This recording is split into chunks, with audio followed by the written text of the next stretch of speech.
At the edge of older cities, just beyond the market roads and caravan yards, stood walled enclosures with narrow doors and no signs.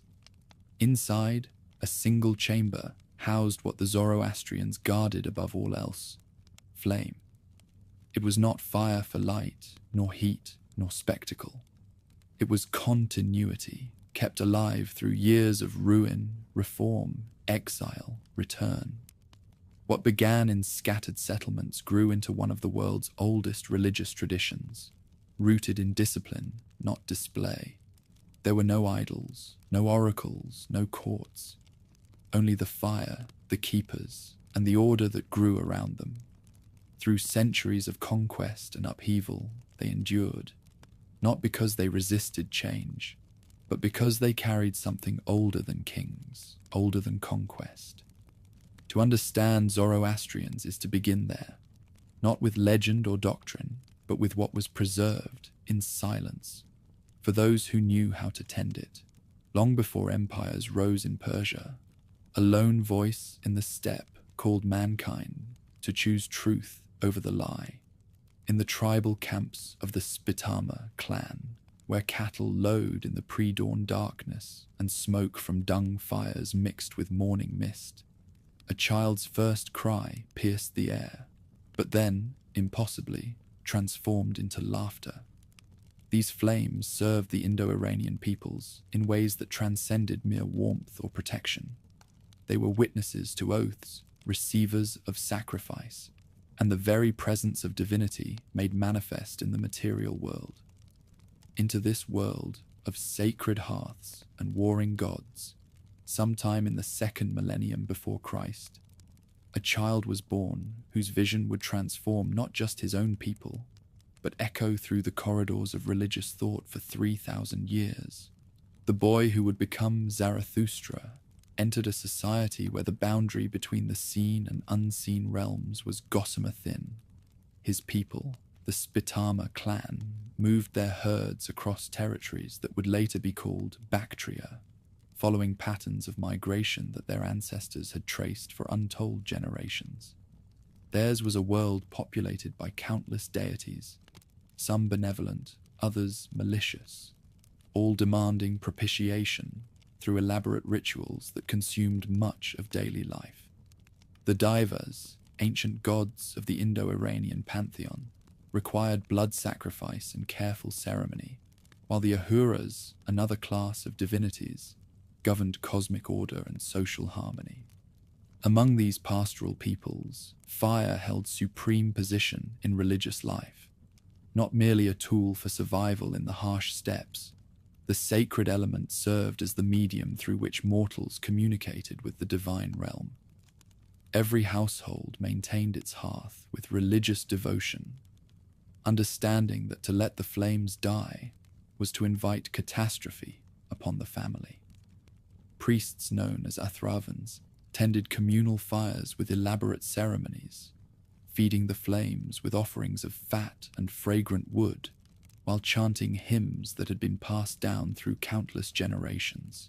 Young Zoroaster, as the Greeks would later render his name, grew to manhood in this environment of ritual complexity and theological confusion.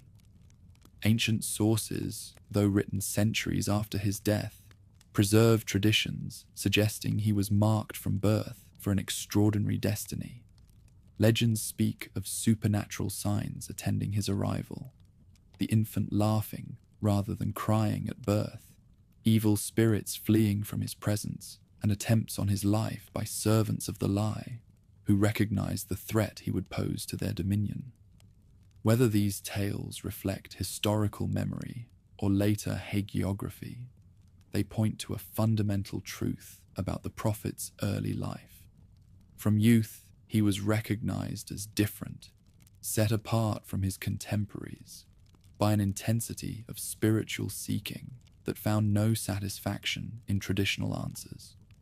While his peers concerned themselves with the practical matters of herding and warfare, the young visionary pondered questions that struck at the heart of existence itself. Why did the righteous suffer while the wicked prospered? What force governed the apparent chaos of the world? Could the countless deities truly all deserve worship? Or was there a deeper truth hidden behind the multiplicity of divine names? His questioning led him away from the settlements of his people and into the wilderness, following a pattern of spiritual retreat that would echo through the lives of future prophets and sages. In the solitude of mountain caves and beside the rushing waters of the Daiti River, he sought answers that the Athrivans could not provide. Years passed in meditation and purification as the seeker prepared himself for a revelation that would shatter the theological foundations of his world.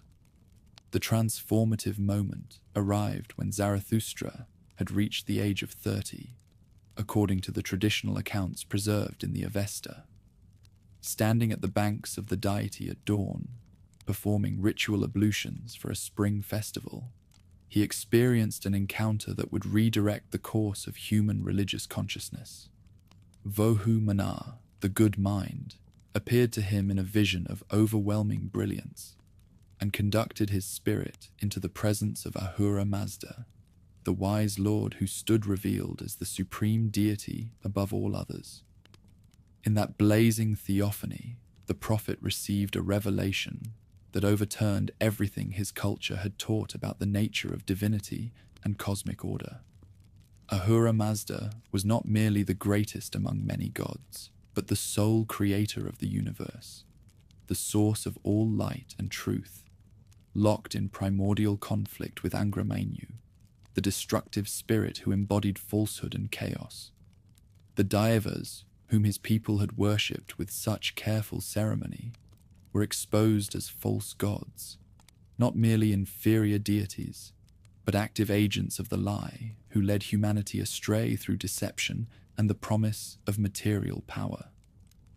This cosmic dualism presented a universe divided between the forces of Asha, truth, righteousness, order, and Darius, falsehood, deceit, chaos, with every being required to choose sides in the struggle. Yet unlike the fatalistic worldviews that dominated ancient thought, the revelation emphasized human agency and responsibility.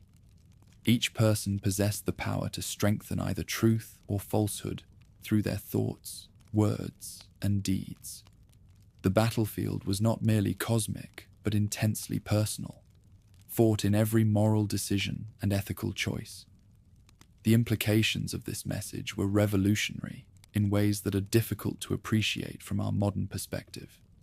In a world where religion was fundamentally transactional, where gods were appeased through sacrifice to ensure favorable outcomes, Zarathustra proclaimed that the supreme deity desired not blood but righteousness, not ritual precision but ethical conduct.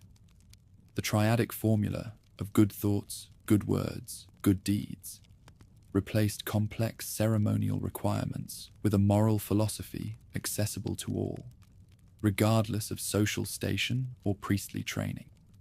Returning from his divine encounter, the prophet began to preach his message to a world utterly unprepared for its implications. His first convert, tellingly, was his cousin Maidyoi Mangha, who would remain a faithful companion through the years of rejection that followed. For a decade, the visionary wandered from settlement to settlement, challenging the religious establishment and finding few willing to abandon the gods of their fathers for this strange new teaching. Opposition came most fiercely from the Kavis and Karapans, the priest classes who saw their authority threatened by a message that relegated their elaborate rituals to the realm of demonic deception. These guardians of tradition wielded enormous social power, controlling access to the divine through their monopoly on sacred knowledge and ceremonial expertise. The prophets claimed that individuals could approach Ahura Mazda directly, without priestly mediation, struck at the economic and political foundations of their influence. Physical danger accompanied theological opposition. The Gathas, those ancient hymns attributed to Zarathustra himself, speak of persecution, exile, and poverty endured for the sake of truth. Rival priests accused him of seeking to destroy social order, of turning children against parents and subjects against rulers. In a society where religious and political authority were inextricably linked, his message appeared not merely heretical but seditious. The breakthrough came when the prophet, now entering middle age and worn by years of rejection, arrived at the court of King Vishtaspa. This ruler, whose exact historical identity remains debated by scholars, governed a territory somewhere in eastern Iran, possibly in Bactria or Margiana. Unlike the tribal chieftains who had dismissed the new teaching as dangerous innovation, Vishtaspa possessed both the intellectual curiosity and political independence to give the prophet a hearing. Court traditions preserved in later texts describe a series of theological debates in which Zarathustra faced the kingdom's wisest priests and philosophers.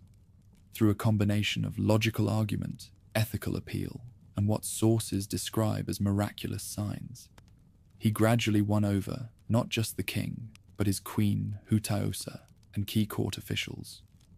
The conversion of Vishtaspa marked the transformation of the new faith from persecuted sect to state-supported religion, providing the institutional foundation necessary for its survival and expansion. Under royal patronage, the prophet's teachings began to spread beyond the immediate circle of early converts. The Gathas were composed during this period, 17 hymns in an archaic dialect that preserve what scholars consider the authentic voice of the founder.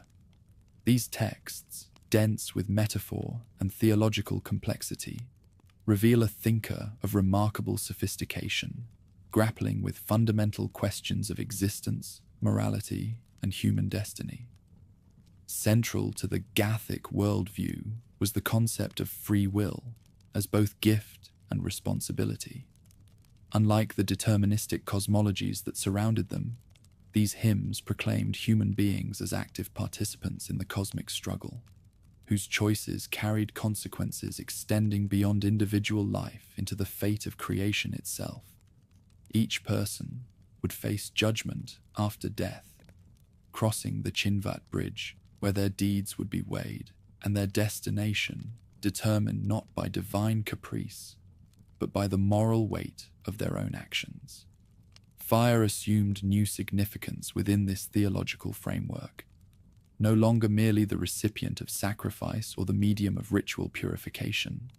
The sacred element became the supreme symbol of Asher, pure, luminous, and opposed to all darkness and deception. The prophet taught that fire resided not just in external flames, but within the human soul itself, a divine spark that could be strengthened through righteous living or dimmed by evil choices.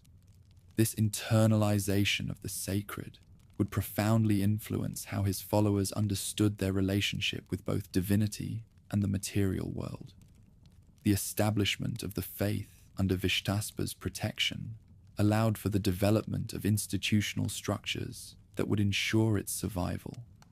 The prophet trained disciples who could carry his message to distant communities, established procedures for maintaining sacred fires that would serve as focal points for worship, and began the process of organizing his revelations into a coherent theological system. Yet he remained first and foremost a prophet rather than an administrator, continuing to receive visions and compose hymns that expanded and refined his initial revelation. Opposition did not cease with royal conversion. Neighboring rulers, allied with traditional priesthoods, viewed the spread of the new faith as a threat to established order. The Gathas speak of conflicts and battles, suggesting that the prophet's later years were marked by violence as his royal patron defended the new religion against external threats. Some traditions even attribute the prophet's death to assassination by a rival priest, though historical details remain uncertain. What emerges clearly from even the most skeptical analysis of sources is the portrait of a religious genius whose vision fundamentally altered humanity's understanding of the divine-human relationship. In a world of polytheistic complexity, he proclaimed ethical monotheism. Against fatalistic acceptance of cosmic chaos, he preached moral purpose and ultimate justice. Where others saw ritual precision as the path to divine favor, he emphasized internal transformation and ethical conduct. By the time of his death, whether peacefully in old age or violently at enemy hands, Zarathustra had set in motion a religious revolution whose consequences would ripple through millennia. His reduction of cosmic complexity to a fundamental choice between truth and falsehood, his emphasis on individual moral responsibility, his vision of history moving toward a final renovation where evil would be destroyed and creation perfected. All these concepts would profoundly influence not just the Persian peoples who first received them, but eventually Judaism, Christianity, and Islam. Standing at the threshold between prehistory and recorded time, the prophet appears to us through layers of legend and theological interpretation. Yet the core of his message remains startlingly clear and eternally relevant, that each human being faces a fundamental choice between truth and deception, that this choice carries cosmic significance, and that the divine desires not blood sacrifice but lives lived in accordance with righteousness. In those wind-swept plains where tribal fires had once served countless deities, a new understanding was taking root. The flames still burned, but now they pointed beyond themselves to an invisible fire that burned within every human soul, a spark of the divine that could choose, moment by moment, to align itself with truth or surrender to the lie. The prophet had spoken, and though his voice would soon fall silent, the fire he had kindled would burn on through the centuries, carrying light into darkness and calling each generation to make the eternal choice between Asher and Druj. 5 centuries had passed since the prophet's voice fell silent, and his teachings had spread through the Iranian plateau, like water seeping through limestone, slowly, invisibly, fundamentally altering the landscape of belief. By the time a minor Persian chieftain named Cyrus began consolidating power in the mountains of Fars, the faith had evolved from a revolutionary message into a living tradition, practiced in villages and noble courts alike, though not yet bearing the institutional weight of monarchy. Cyrus, whom history would surname the Great, inherited more than tribal leadership when he assumed control of the Achaemenid clan around 559 BC. His worldview had been shaped by generations of Mazdian influence, though the exact nature of his personal devotion remains a matter of scholarly debate. What cannot be disputed is that when he overthrew the Median kingdom and began his unprecedented conquests, he carried with him a conception of kingship profoundly influenced by the prophet's teachings, that earthly rule must reflect divine justice, that the sovereign served as the wise lord's representative in maintaining Asher against the forces of chaos. The cylinder seal that bears Cyrus's proclamation to Babylon speaks not in the language of conquest, but of liberation and restoration. Though the text itself invokes Marduk, rather than Ahura Mazda, a diplomatic necessity when addressing Babylonian subjects, its underlying philosophy echoes the Persian religious principles: the ruler as shepherd of diverse peoples, the restoration of temples and repatriation of exiled populations, the maintenance of order through justice rather than terror. This was sovereignty conceived not as divine right to exploit, but as holy responsibility to protect and nurture. Under the early Achaemenids, flames attained a significance that transcended their role in daily worship.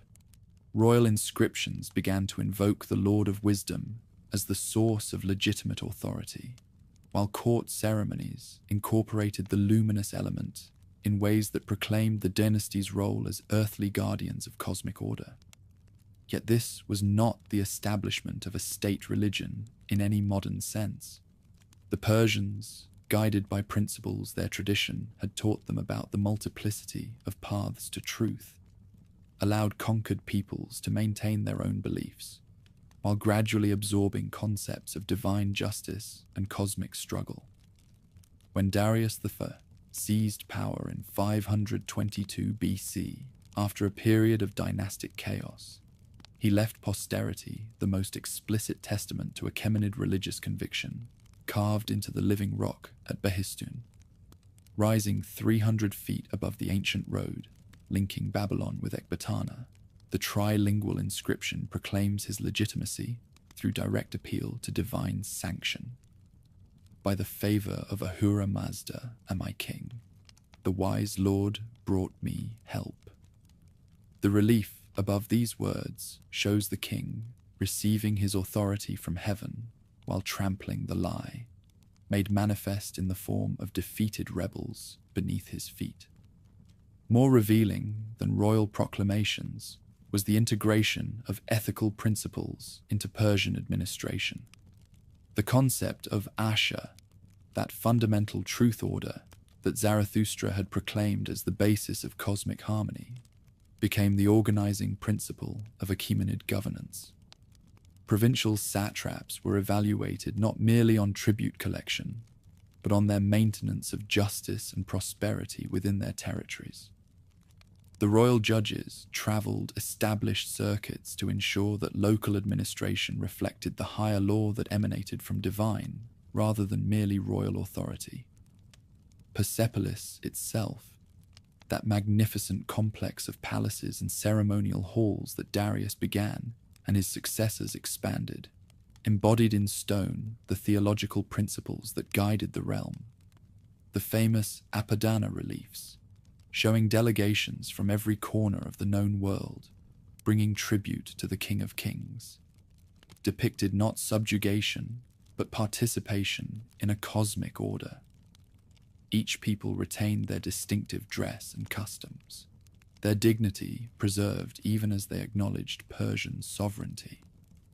The architectural program proclaimed unity in diversity, a political theology that saw monarchical rule as the earthly reflection of divine harmony. Throughout the Persian dominions, burning altars began to appear, though not yet the elaborate temple structures that would characterize later periods. These installations ranged from simple platforms where holy flames burned under open sky, to more elaborate constructions that sheltered the radiance while allowing smoke to escape freely. Royal ceremonies required the presence of the eternal element as witness and sanctifier. No treaty was valid, no appointment confirmed, without its silent testimony to the proceedings. Among the paradoxes of Achaemenid religion was the absence of a formal priesthood on the scale that would later develop.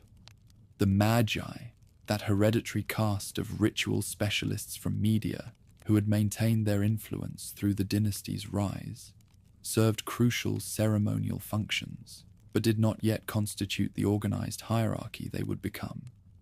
Individual families maintained their own hearths, according to traditions passed through generations, while royal flames required more elaborate tending, but still lacked the complex institutional structure of later periods. The prophets' hymns, the Gathas, continued to be transmitted through oral tradition, sung in an archaic dialect that fewer and fewer could fully understand. Yet their essential message had been translated into the vernacular of Persian power. The call to choose between truth and falsehood became the royal mandate to govern justly. The promise of cosmic renovation found expression in the Persian peace that brought unprecedented prosperity to vast territories. The individual soul's journey toward judgment paralleled the realm's mission to establish divine order throughout the known world. Xerxes, succeeding his father Darius in 486 BC, left inscriptions that reveal an evolution in royal religious policy. His famous diver inscription at Persepolis speaks of destroying the temples of false gods and establishing the worship of the creator in their place, the first clear evidence of something approaching religious compulsion within Persian territories. Yet even this intervention seems limited to specific rebellious regions, rather than representing a systematic program of conversion. The balance between Mazdian conviction and political pragmatism remained delicate, never quite tipping into the theocratic absolutism that would characterize other ancient kingdoms. In Babylon, ancient rituals of flame dedicated to indigenous gods were reinterpreted through the lens of Persian theology. Egyptian priests found parallels between their own concepts of mayat, truth, justice, order, and the Persian asha, facilitating a theological synthesis that allowed both traditions to coexist. Even the Greeks, those keen observers of Persian custom, noted how the rulers refused to defile the primal elements, seeing in this practice a religious sophistication that contrasted with their own more casual treatment of nature's forces. The role of women in Achaemenid religious life reflected Zarathustra's relatively egalitarian vision, though filtered through the hierarchies of court society. Royal women maintained their own altars and could commission religious foundations independently of male relatives. Artistone, wife of Darius, left inscriptions recording her personal devotion to the Lord of Wisdom. This female participation in religious life would leave traces in Persian practice that persisted even through later periods of restriction.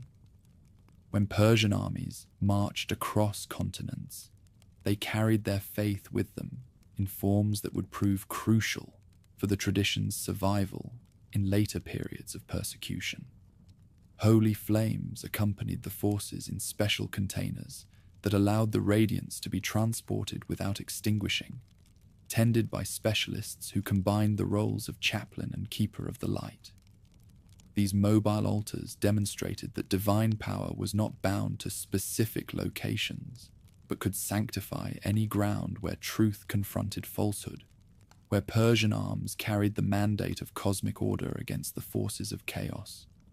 By the reign of Artaxerxes II, evolutionary changes in the religion had become clearly visible. Royal inscriptions now invoked not just the supreme deity, but also Anahita and Mithra as divine protectors of the dynasty. Whether this represented a theological retreat from strict monotheism, or simply the public acknowledgement of practices that had always existed at popular levels, remains debated.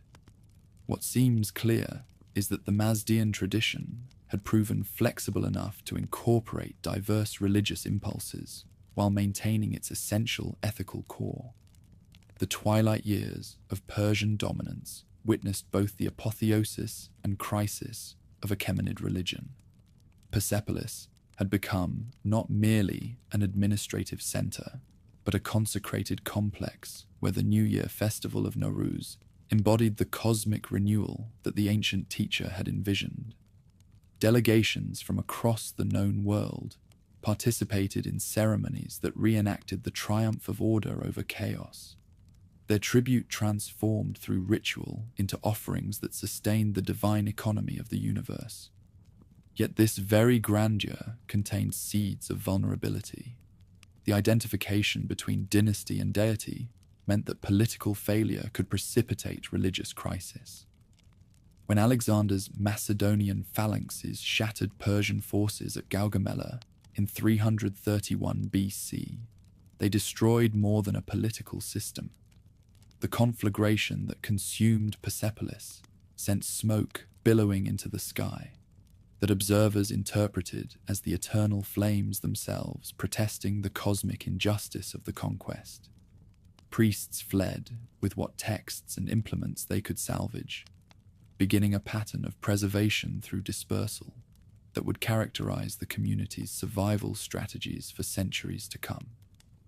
Standing in the ruins of the Apadana, where carved flames still decorate the robes of stone immortals, one can perceive both the glory and the tragedy of the Persian religious synthesis. The teacher's vision had found royal expression on a scale he could never have imagined. His call for individual choice between truth and falsehood transformed into a mandate for universal justice administered by divinely sanctioned kings. Simple altar flames that had once burned in mountain shrines now occupied palatial installations where gold and silver implements reflected their luminescence. Beyond material glory, the dynasty's most profound contribution may have been its commitment to theological openness within the bounds of one God. The Achaemenids had demonstrated that exclusive faith need not require the suppression of other traditions, that divine truth could manifest through diverse cultural forms, that monarchy could serve as the protector rather than the destroyer of religious diversity. These lessons, learned in the centuries between Cyrus and Alexander, would prove crucial for the community's survival when the protective shelter of royal power was stripped away. The flame of the Creator burned beside the crown, a light not for one tribe, but for a world-spanning dominion. That realm now lay in ruins, its palaces burned, its priests scattered. But the holy radiance itself endured, carried in portable vessels by fleeing magi, maintained in remote mountain shrines by faithful communities, preserved in the memories and practices of a people who had learned that divine truth transcended any earthly kingdom. The Achaemenids had given the prophet's legacy the gift of continental scope and institutional structure. Now the ancient faith would discover whether it could survive without them. Smoke still rose from the blackened stones of Persepolis when the first magi began their long journey into the mountains. They carried with them more than the physical remnants of their faith. Bronze vessels containing embers from the royal flames, ritual implements wrapped in silk, and memories of ceremonies that stretched back to the prophet himself.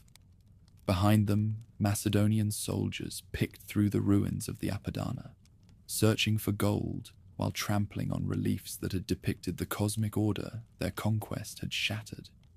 Alexander himself, that brilliant destroyer of worlds, understood little of what he had obliterated. To him and his generals, the Persian religion appeared as merely another collection of barbarian superstitions, notable only for its peculiar reverence for flame and its prohibition against defiling the elements. Yet even as the conqueror pushed eastward toward India, leaving Greek garrisons to control the heartland of the former Achaemenid realm, the faith he had sought to extinguish was already adapting to survive in a world without kings. In the chaos that followed the Macedonian conquest, something remarkable began to emerge from the scattered communities of believers. Where once the royal altars had burned in palatial splendor, new forms of worship arose that would prove more enduring than any dynasty. The Magi, who had fled Persepolis, discovered that their reception in rural areas exceeded their most optimistic expectations. Village communities that had maintained their own traditions for centuries suddenly found themselves the guardians of a heritage that city dwellers and court officials could no longer protect. The mountains of Media became a particular refuge for the old religion. Here, in valleys that Greek armies rarely troubled to patrol, the eternal flames found new homes in structures that represented a revolution in religious architecture. The Shartak, the four-arched sanctuary, emerged as the distinctive form of the Zoroastrian temple, its open sides allowing the smoke to escape while protecting the flame from wind and rain.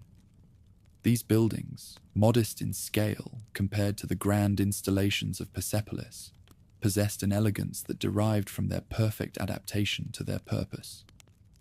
Consider the first true fire temple at Adurfanbag, built somewhere in the mountains of Fars during these turbulent decades. Unlike the open-air altars of the Achaemenid period, this structure enclosed the holy element within walls of stone. creating an inner sanctum where only consecrated priests could enter. The flame itself burned not on a simple platform, but in a bronze urn placed upon a pedestal, elevating it above the earth it must not touch. Around this central chamber, additional rooms provided space for ritual preparation and the storage of consecrated implements. By setting the holy flame beneath the earth, architects overcame long-standing difficulties that earlier shrines had struggled to manage. By sinking the fire chamber partially into the earth, builders created natural insulation that maintained stable temperatures regardless of external weather. The design also provided symbolic meaning. The holy light emerged from the depths, like truth rising from hidden sources, while the descent required to approach it reminded worshippers of the humility necessary for genuine devotion. Seleucus, Alexander's successor in the eastern portions of the conquered territories, established a form of rule that differed markedly from both Macedonian and Persian precedents. The Seleucid approach to governing their vast domains required accommodation with local traditions, particularly in regions where direct military control proved impractical. This pragmatic policy created space for the Mazdian faith to reconstitute itself, though now without the official patronage that had sustained it for centuries. During these decades of foreign rule, the process of codifying ritual practice accelerated dramatically. What had previously been transmitted through personal instruction and family tradition now required systematic preservation. The Vendidad, that priestly code concerned with maintaining ritual purity, began to take definitive form as communities sought to maintain orthodox practice without the guidance of a central religious authority. Each regulation, from the proper method of disposing of nail clippings to the complex procedures for purifying those who had contact with death, served to maintain community identity in the face of Hellenistic cultural pressure. The distinction between three grades of consecrated flames emerged during this period as a practical response to changed circumstances. The Atash Dadgar, or fire of the house, could be established by any believer and required only basic rituals for its consecration. These domestic altars ensured that every household could maintain its connection to the divine light, regardless of access to formal temples. The Atash Adaran, requiring more elaborate ceremonies and intended for community worship, began to appear in towns where sufficient numbers of the faithful could support a permanent installation. Most sacred of all, the Atash Behram demanded such complex purification rituals that only a few could be established, each serving as a regional center of pilgrimage and advanced religious instruction. In Babylon, where Alexander had died and his empire had begun its fragmentation, the ancient Magi found themselves in an unexpectedly advantageous position. The city's traditional priesthoods had been disrupted by successive conquests, while the Zoroastrian emphasis on ethical conduct and cosmic order appealed to merchants and administrators seeking stability in turbulent times. The wise men established teaching centers where they transmitted not only ritual knowledge, but also the astronomical and mathematical learning that had long been associated with their caste. What began as a simple cleansing, the Padiab transformed into a detailed ceremony that emphasized the separation of ordinary life from holy ground. Worshippers learned to perform the Kushti ritual, wrapping and unwrapping the sacred cord, while reciting prayers that reaffirmed their commitment to good thoughts, good words, and good deeds. These physical actions anchored abstract theology in bodily practice, creating a form of worship that engaged the whole person rather than merely the intellect. Hellenistic influence, despite its association with conquest and foreign domination, contributed unexpectedly to the development of religious thought. Greek philosophical concepts, Particularly, the notion of cosmic harmony and the immortality of the soul found resonance with teachings that dated back to the prophet himself. Young magi studying in Babylonian academies encountered Aristotelian logic and Platonic metaphysics, tools that would eventually help them articulate their ancient faith in new philosophical languages. These years of upheaval posed the greatest threat yet to the spoken legacy of the Avesta. The ancient Gathic dialect had become comprehensible only to specialists, while the spoken languages of the faithful diverged increasingly from the sacred tongue. In response, a system of precise memorization developed that preserved not merely the words, but their exact pronunciation, pitch, and rhythm. Students spent years learning to reproduce the hymns with perfect accuracy, understanding that even minor variations might corrupt the spiritual power contained within the ancient verses. Wood for the eternal fires became a matter of theological as well as practical concern. Different grades of fuel were specified for various ceremonies. Sandalwood for the highest rituals, specific fruit woods for community celebrations, and carefully dried woods free from any decay for daily maintenance. The gathering and preparation of this fuel became a religious act in itself, with prayers accompanying each stage of the process. Communities developed networks of suppliers who understood the spiritual significance of their trade, ensuring that appropriate materials remained available even in regions where the specified trees did not grow naturally. Among the most significant developments of the Hellenistic period was the emergence of organized communities centered around their temples. Where the Achaemenid period had seen religious life organized primarily through family and court structures, the new era required different forms of association. The Onjuman, or religious assembly, arose as the governing body for local communities, responsible for maintaining the temple, supporting the priests, and ensuring the transmission of the faith to future generations. These assemblies operated with a degree of democratic participation that would have surprised both Persian kings and Greek philosophers. As circumstances transformed, so too did the roles of women in Mazdaean religious life, building on a legacy of deep-rooted significance.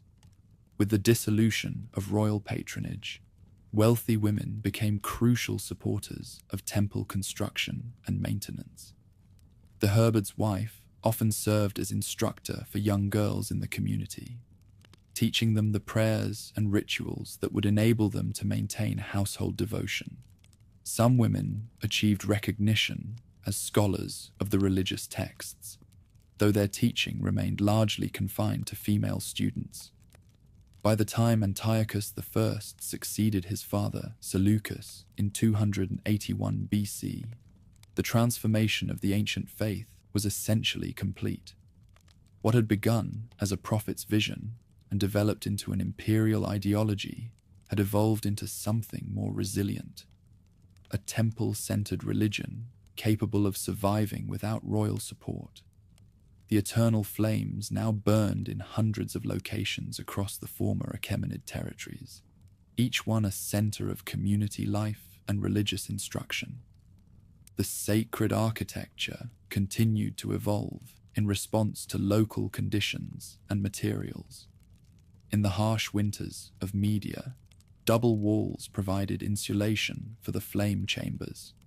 In the earthquake-prone regions of the Iranian plateau, flexible construction techniques allowed temples to survive tremors that leveled more rigid structures. Each variation maintained the essential elements: the central flame, the consecrated space around it, and the architectural arrangements that facilitated ritual purity while adapting to specific environmental challenges. Memory of the prophet himself underwent transformation during these centuries. No longer the radical reformer who had challenged the religious establishment of his day, Zarathustra became, in retrospective imagination, the founder of an ancient tradition stretching back to the beginning of time. Stories of his life acquired miraculous elements that emphasized his role as the supreme lawgiver and the perfect practitioner of the faith he had established. This mythologization served important functions, providing the community with an idealized model while obscuring some of the more radical elements of his original message. Competition with other religious traditions sharpened theological distinctions and forced greater precision in doctrine. The spread of Buddhism from India brought concepts of withdrawal from the world that contrasted sharply with the Zoroastrian emphasis on engagement with creation.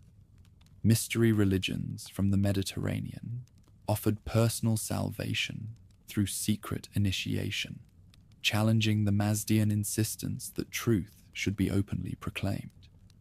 In response, teachers developed more sophisticated explanations of their doctrines, emphasizing the unique features that distinguished their tradition from superficially similar alternatives. The concept of the Fravashi, the pre-existent soul or guardian spirit, gained prominence during this period as communities sought to maintain connection with deceased members. Ceremonies honoring the Fravashis of the righteous dead became elaborate affairs, particularly during the festival of Fravadigan, when the spirits were believed to return to Earth. These rituals served to reinforce community bonds across generations, while providing comfort to those who had lost family members during the upheavals of conquest and displacement. Though the king was gone and temples defiled, the holy radiance still whispered, guarded by priests, by mountains, by memory. In village shrines and urban sanctuaries, in the portable altars of traveling merchants and the household flames of countless families, the ancient faith demonstrated a vitality that political catastrophe could not extinguish. The Magi, who had fled the burning of Persepolis as refugees, had become the architects of a religious revival that would endure for millennia. Their transformation of the old faith from royal cult to community religion, from oral tradition to codified practice, from ethnic heritage to universal message, ensured that the sacred flames would continue burning long after the names of kings and conquerors had faded from human memory. Mithridates. I rode into Ctesiphon as the sun dipped below the Tigris, his Parthian cavalry casting long shadows across the conquered Seleucid capital.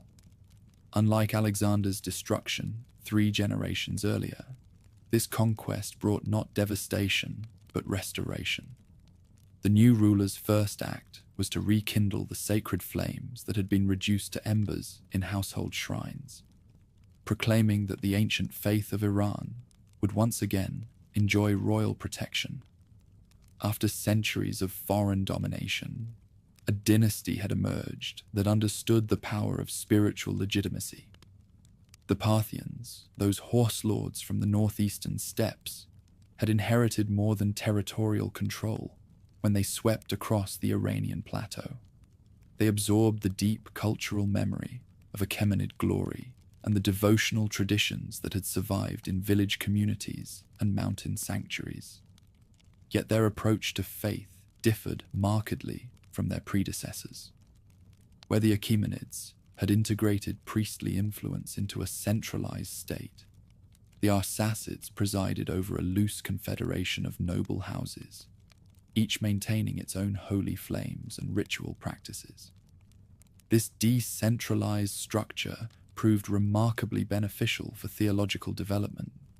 Local variations in practice, rather than being suppressed in favor of orthodoxy, flourished under the protection of regional lords. The great flame of Adur-Burzan-Mir, established in Parthia proper, developed its own distinctive ceremonies that emphasized the agricultural cycles crucial to the region. Meanwhile, the ancient sanctuary of Adur-Farnbag in Fars maintained rituals that traced their origins to the prophet himself, creating a rich tapestry of regional traditions within the broader faith. Noble families competed in their patronage of consecrated establishments, each seeking to demonstrate superior piety through the magnificence of their endowments. The Suran clan, second only to the Achaemenids themselves in power and prestige, transformed their hereditary shrine near Sakistan into a center of learning that attracted students from across the Iranian world.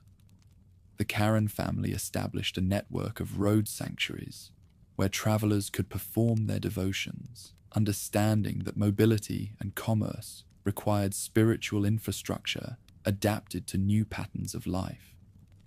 During the long centuries of Parthian rule, the Magi evolved from a persecuted priesthood into a powerful social institution.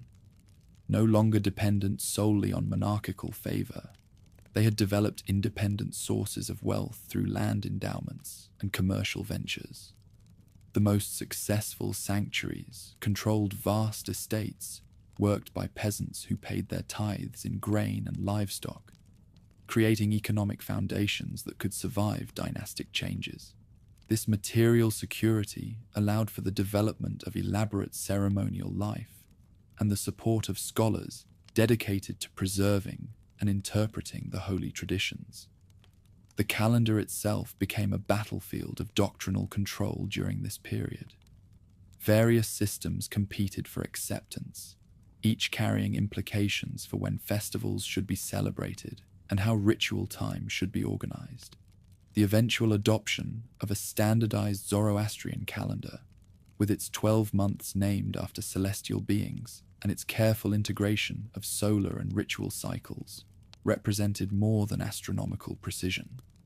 It demonstrated the faith's capacity to create unified systems from diverse traditions, binding communities together through shared consecrated time.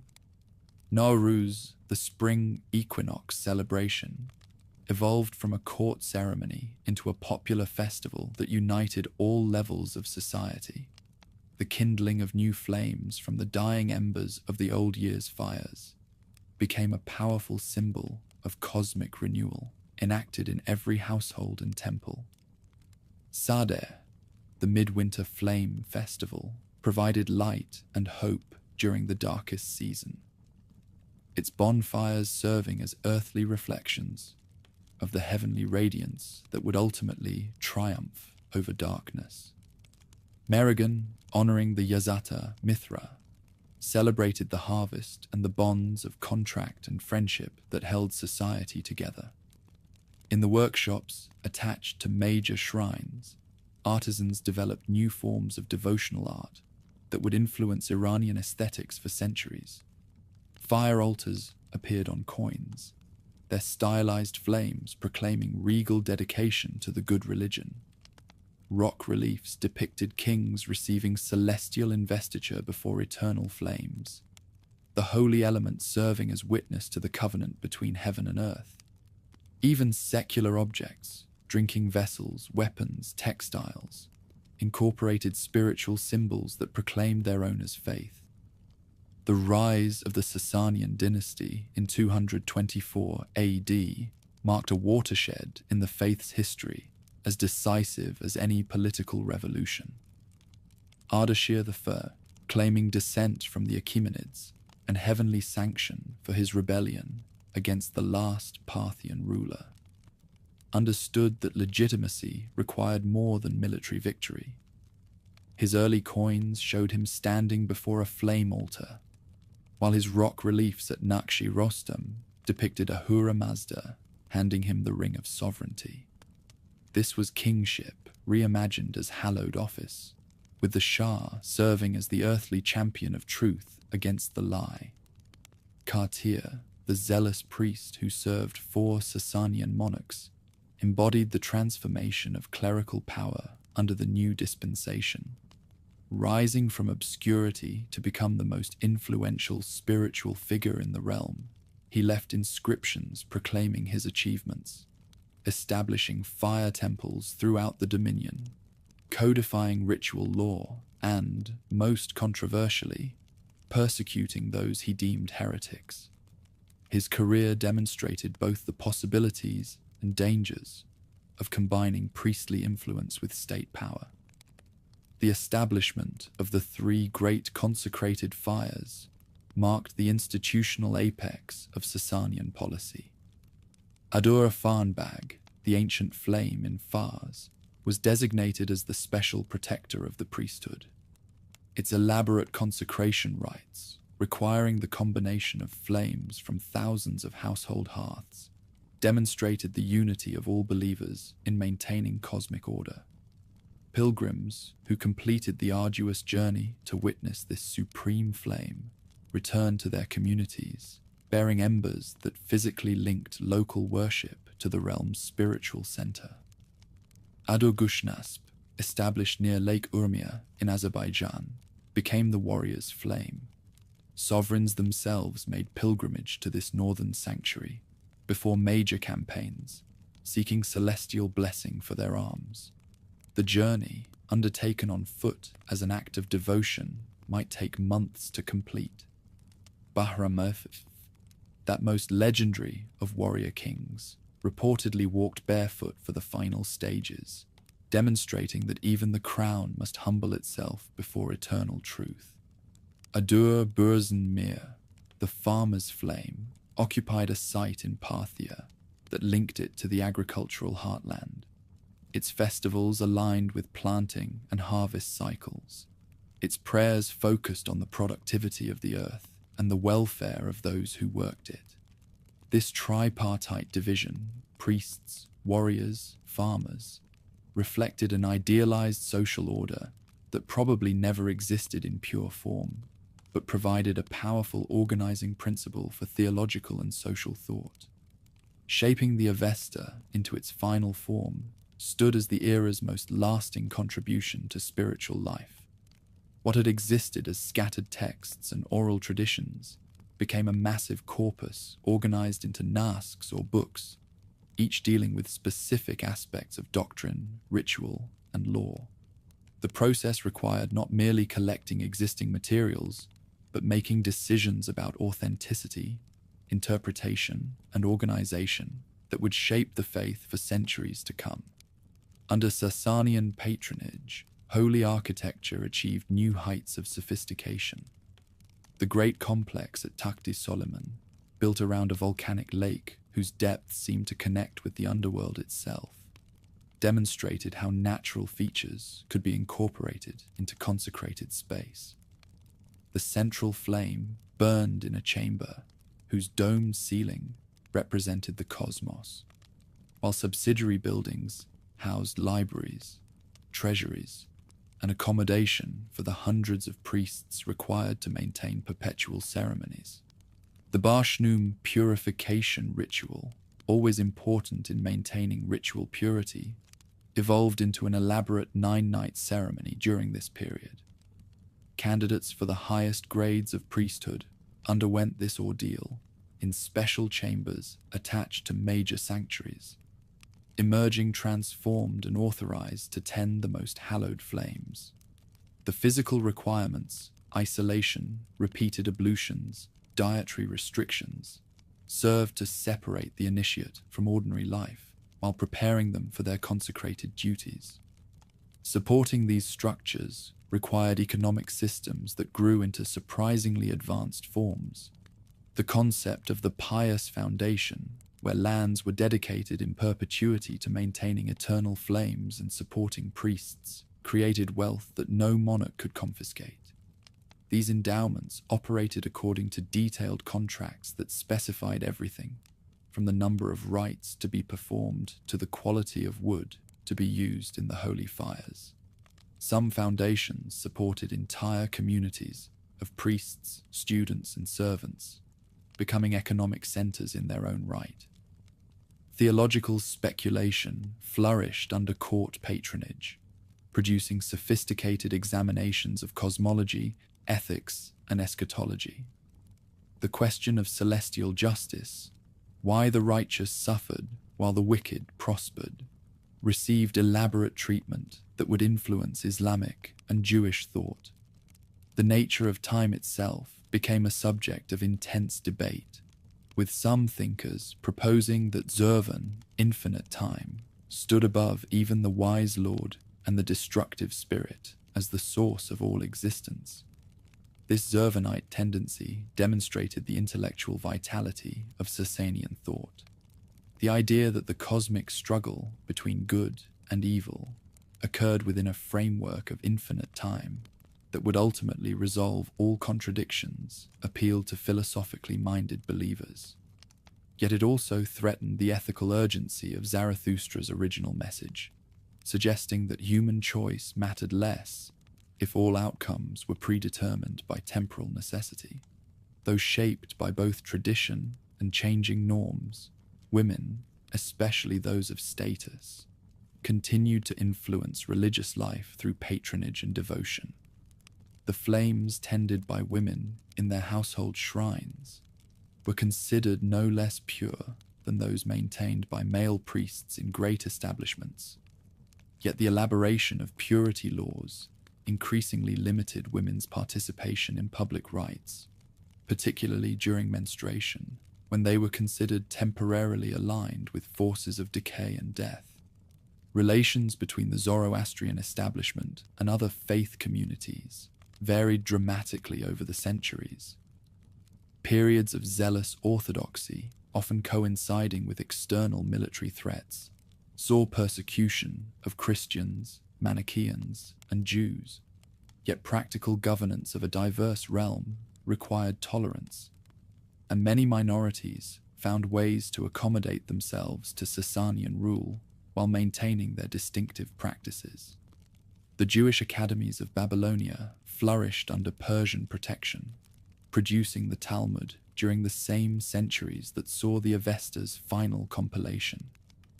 These wars were not just fought with swords, but with sacred intent that reached beyond battlefield blessings.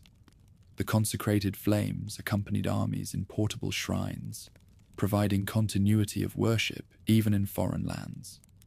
When Khosrau I captured Antioch from the Byzantines, he rebuilt it as a Persian city complete with flame sanctuaries, demonstrating that conquest meant extending the realm of truth rather than merely acquiring territory. With Sassanian sponsorship, cultural expression expanded into realms far richer and more varied than devotion alone. The translation movement that brought Indian and Greek texts into Persian created a cosmopolitan intellectual culture centered on the court and major shrines. Music, medicine, and astronomy flourished under regal backing, with theological institutions serving as centers of learning that preserved and transmitted knowledge across generations. By the reign of Khosrau II at the beginning of the 7th century, the synthesis of spiritual and monarchical power seemed complete. The ruler's titles proclaimed him the chosen of the Creator, the maintainer of holy fires, the defender of truth against all manifestations of the lie. Palace rituals integrated devotional practices so thoroughly that governance itself became a form of worship. The realm's prosperity seemed to vindicate this close alliance between throne and altar. Ironically, the triumphs carried a risk. With spiritual and political power intertwined, military failure often looked like a sign of lost favor from above. The enormous wealth accumulated by pious foundations excited envy and resentment among those excluded from their benefits. Most critically, the emphasis on ritual purity and hereditary priesthood created barriers between specialists and ordinary believers that the prophet himself might not have recognized. Now flames ruled beside the crown, no longer hidden, but enthroned in white-robed sanctuaries that touched the sky. The Sassanian achievement in transforming the ancient tradition into a comprehensive system governing all aspects of life represented both culmination and conclusion. The elaborate structures they created would prove both too rigid to adapt to new challenges and too identified with Persian rule to survive its collapse. The coming catastrophe would shatter kingdoms, but the sacred fires and the truths they carried would outlast the empire that once gave them life. Rostam, a merchant on the edge of death, looked deep into the sacred fire at the temple in Ray. The priest beside him spoke of what awaited. 3 nights his soul would linger near his body, reliving every deed of his 70 winters. On the dawn of the 4th day would come the crossing. The Chinvat bridge, narrow as a blade's edge for the wicked, wide as a highway for the righteous. The merchant's fingers tightened on his prayer beads. He had given generously to the poor, but had he given enough? He had spoken truth in his dealings, but what of that contract in Merv, where he had remained silent about the flaw in his silk? The cosmology that gave shape to Rostam's final moments had been refined over centuries into a vision of existence both terrifying and magnificent. Before time itself began, the ancient texts proclaimed, Ahura Mazda dwelt alone in endless light, complete in his perfection, yet knowing through omniscience that in the abyss below lurked Angramanyu, the destructive spirit who existed as pure negation, the absolute antithesis of all that was righteous and true. The wise lord faced a choice that would define the nature of reality itself: remain in splendid isolation, forever untouchable, but also forever incomplete, or risk everything by bringing forth a universe where darkness could invade, but ultimately be defeated. This primordial decision was no mere whim of celestial creativity, but a calculated strategy born of perfect wisdom. Ahura Mazda understood that Angramainu's existence as pure destruction meant he could create nothing original, only corrupt what already existed. By manifesting the cosmos, the Lord of Wisdom was setting a trap, luring darkness into the realm of time where, unlike in eternity, all things must eventually end. The material world would become a battlefield, but one where the outcome was ultimately certain, for righteousness possessed substance while falsehood was merely shadow. For 3,000 years, the universe existed in pure spiritual form, a perfect thought in the mind of the Creator. During this age of preparation, the 7 Amesha Spentas emerged as the first emanations of holy will. Vohumana, the good mind, represented the cognitive faculty that chose righteousness. Asha Vahishta, best order, embodied the universal principle that governed both physical laws and moral principles. Kshatra Vairya, desirable dominion, expressed the legitimate authority that maintained justice. Spenta Armaiti, holy devotion, manifested as the earth itself and the humility required to tend it. Harvatat and Ameritat, wholeness and immortality, promised the perfection that awaited those who chose the path of light. These were not abstract concepts, but living beings, each governing both a portion of the material world and an aspect of the spiritual life. Vohumana protected cattle and all beneficial animals while inspiring good thoughts in human minds. Asha Vahishta maintained fire while establishing truth in human hearts. The believers who invoked these powers were not merely reciting names, but activating cosmic forces that responded to sincere devotion with tangible assistance. Below these great emanations ranked countless Yazatas, celestial beings worthy of worship, who served as intermediaries between the supreme deity and creation. Mithra rode his chariot across the sky, witnessing all contracts and punishing those who broke their word. Anahita governed the waters, blessing those who kept her streams pure, while withholding rain from lands where falsehood reigned. Sraosha, most active of all heavenly agents, battled demons each night and carried the prayers of the faithful to heaven's highest throne. When Angramainyu finally perceived the light above him, his reaction shattered the boundary between potential and actual. ancient texts describe his assault in terms that blend metaphysical abstraction with visceral horror. A shriek that created discord, a charge that brought collision, an invasion that introduced death into a realm that had known only life. With him came the Devas, those false gods who had chosen rebellion, and the Druges, demons of specific corruptions, Eshma of wrath, Ajidahaka, the three-headed dragon, Jahi, the whore who awakened menstruation. The first casualty was Gaiamartin, the primordial man who embodied humanity's perfection before the fall. As he died, the first death in a universe that had never known ending, his body released precious metals into the earth, transforming even his destruction into a source of future benefit. From his seed, preserved by the Yazatas, would eventually spring Mashia and Mashiana, the human couple who would face the terrible gift of moral choice in a world where wrong decisions carried genuine consequences. These first humans emerged into a paradise already scarred by conflict. The plants that should have borne only nourishment now included thorns and poisons. Animals that were created gentle now knew fear and predation. The very elements that sustained life, water, earth, air, and fire, could also bring destruction when corrupted by demonic influence.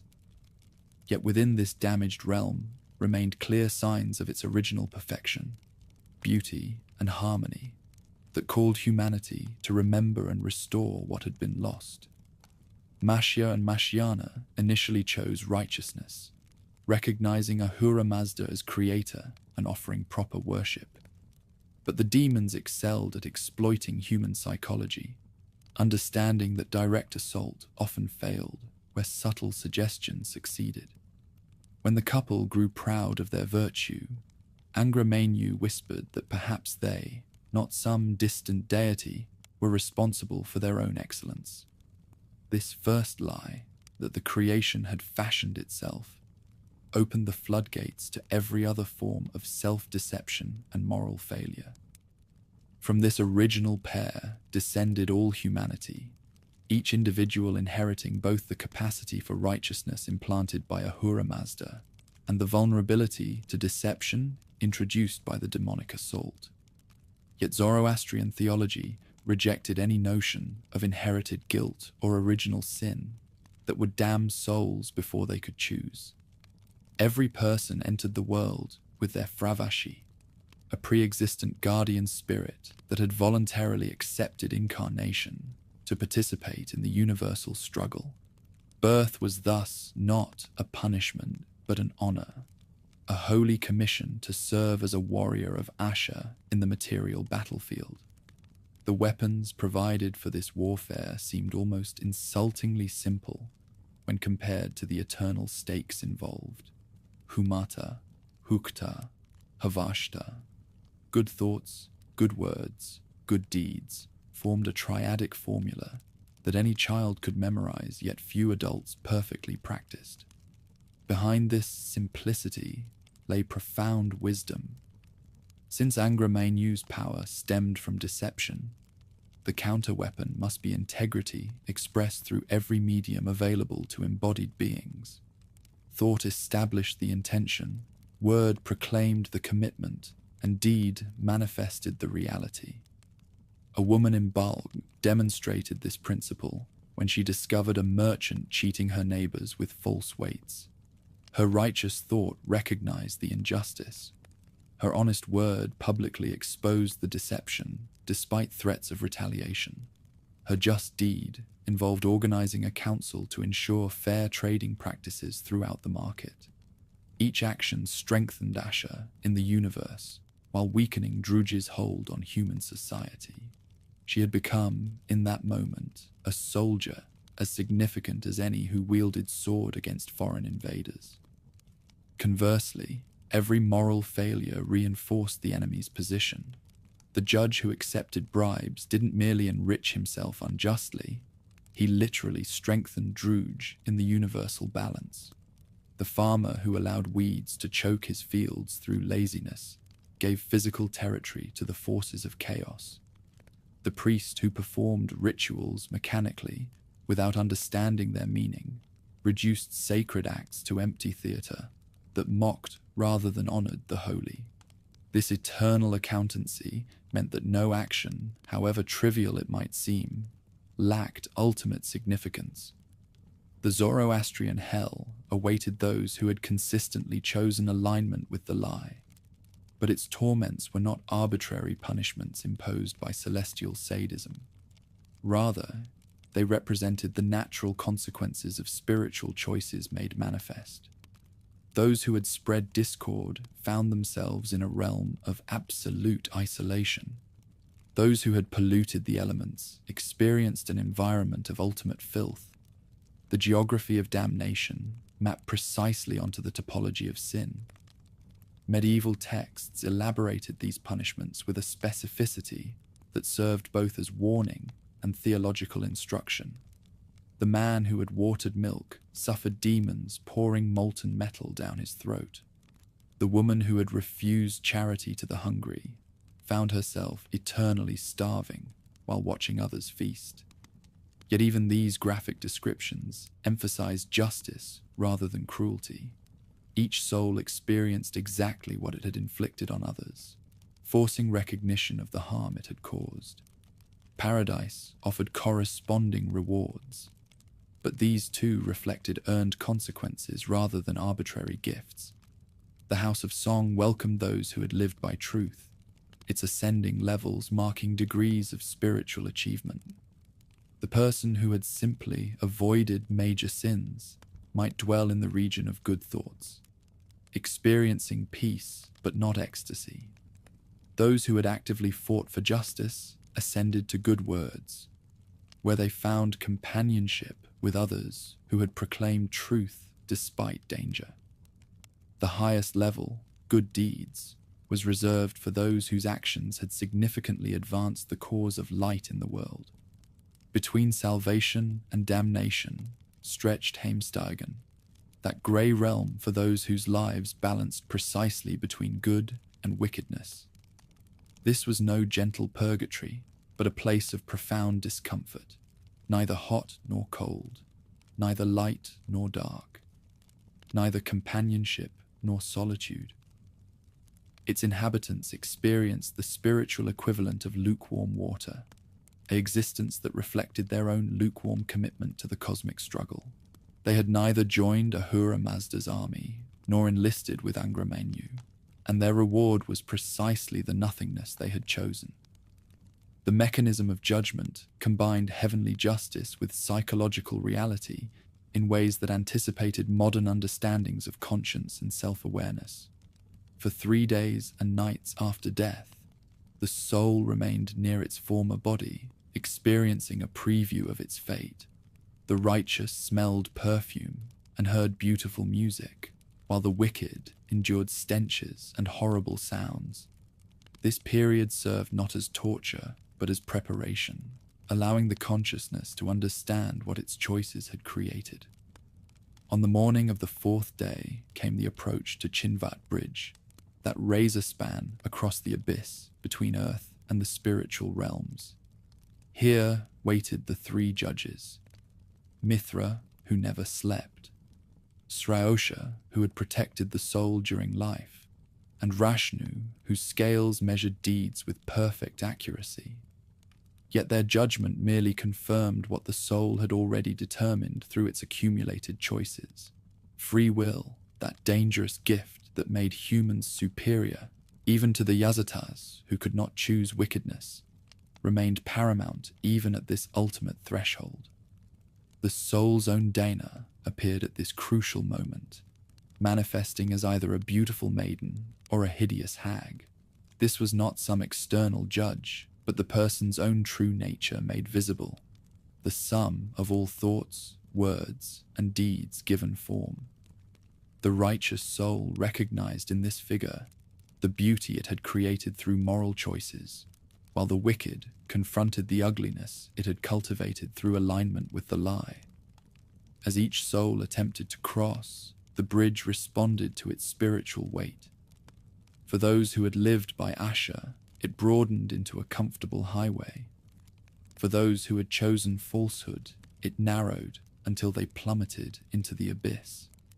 The moderate sinners might cling to the edge, pulled down by their crimes, but not yet fully fallen, until the weight of their own choices determined their fate. This was judgment as physics rather than jurisprudence, spiritual gravity operating as inexorably as its material counterpart. Yet individual salvation or damnation formed only part of Zoroastrian eschatology.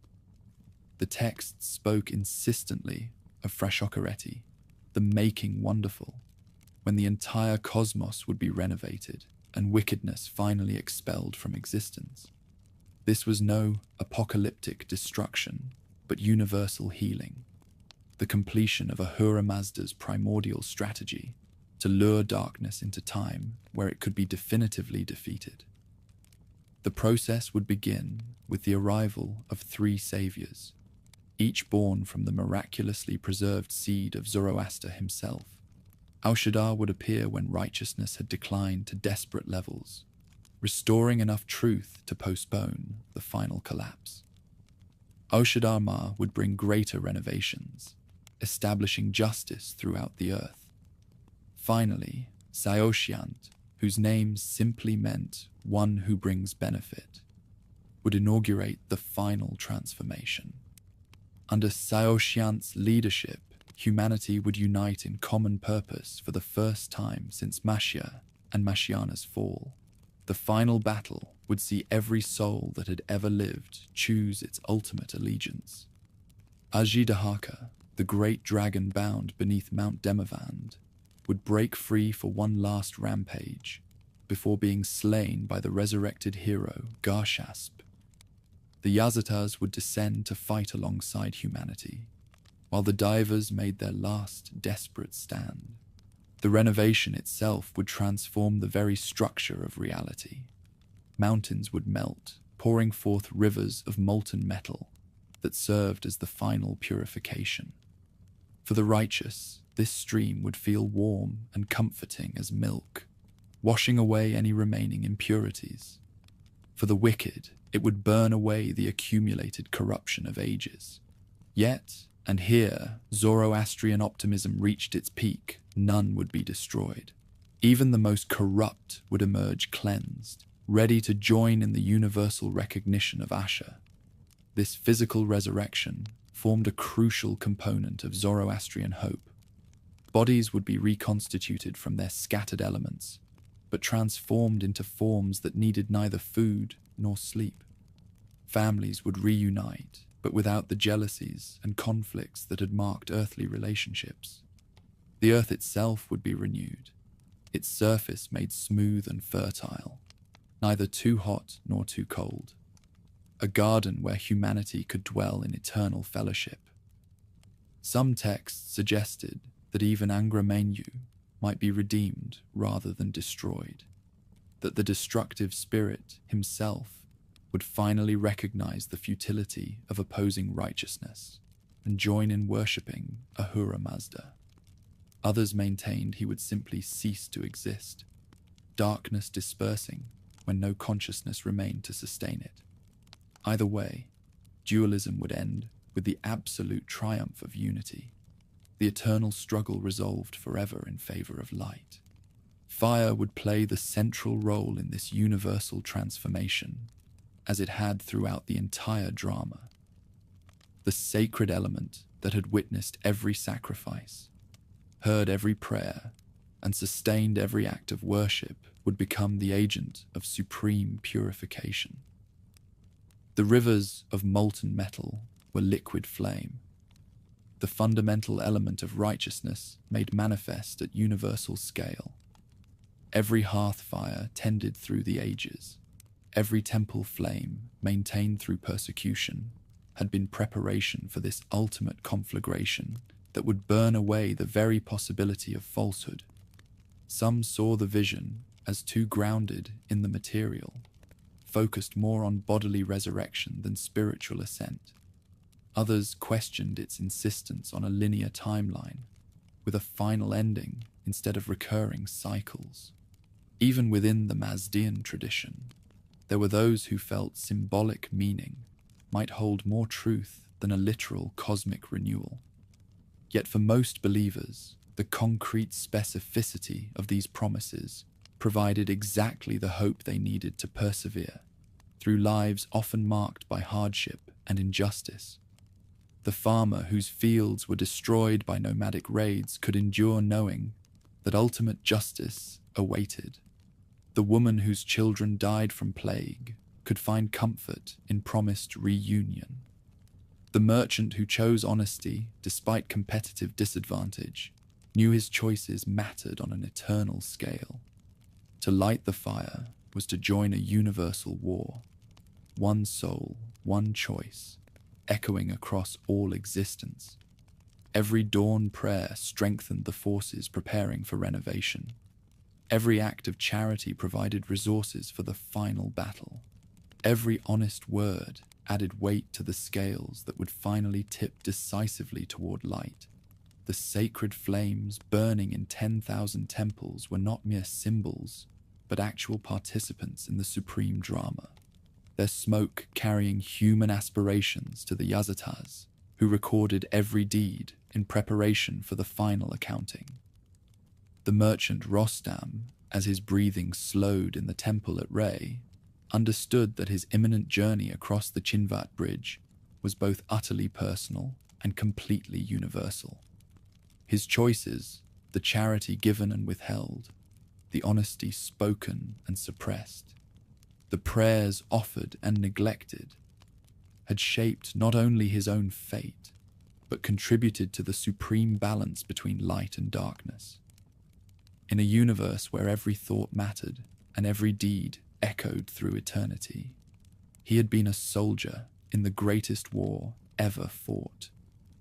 Now, as the sacred fire flickered in his dimming vision, he would discover whether his service had been sufficient for the crossing that awaited with the dawn. As the sacred flame flickered in its silver urn, Khosrow II stood still in the palace at Ctesiphon, watching a messenger prostrate himself before him. The news from Syria was catastrophic. Heraclius had broken through, and the true cross, that Christian relic captured 14 years earlier, would soon be lost.